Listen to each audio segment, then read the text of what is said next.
Bienvenue dans votre chaîne. Aujourd'hui, on se penche sur un extrait de Calcul de PGCD, théorie des nombres.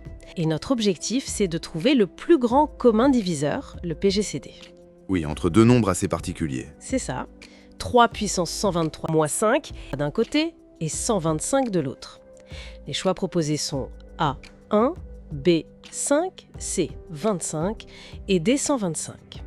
Alors, ce qui interpelle tout de suite, c'est ce 3 puissance 123. Comment on fait sans une supercalculatrice? Ça a l'air énorme. Le point de départ ici, c'est l'autre nombre, 125. Ah oui, ça c'est 5 cubes. 5 fois 5 fois 5. Exactement.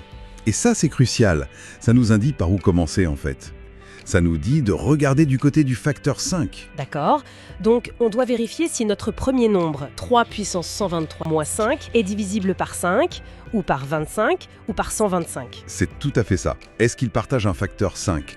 Et si oui, jusqu'à quelle puissance? Et pour faire ça, sans calculer, 3 puissance 123.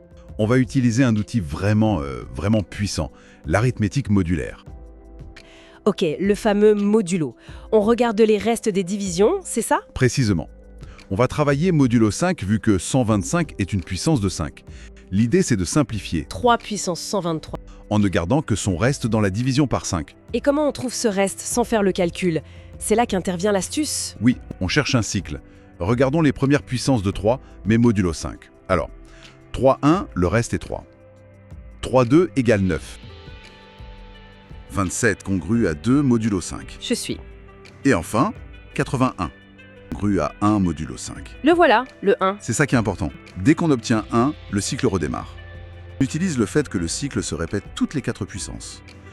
On divise l'exposant 123 par 4. 123 égale 4 fois 30 plus 3. Ah, d'accord. Et c'est le reste, le 3, qui compte. Ça signifie que 123 aura le même reste modulo 5 que le troisième élément du cycle. Maintenant, revenons à notre nombre. Ça devient donc 2 moins 5, ça fait moins 3. Ben, on peut ajouter 5, non? Moins 3 plus 5 égale 2. Donc on a 2 modulo 5. Attends, un reste de 2, le reste n'est pas 0? Exactement. Ça veut dire que ce n'est pas divisible par 5?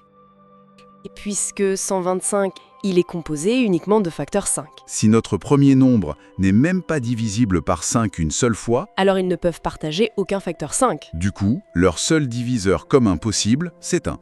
Le PGCD de 3 puissance 123 moins 5, et 125 est 1. et la réponse au QCM est donc A, 1. Waouh! C'est fou comme l'arithmétique modulaire contourne le problème de la taille. C'est vraiment ça le point clé.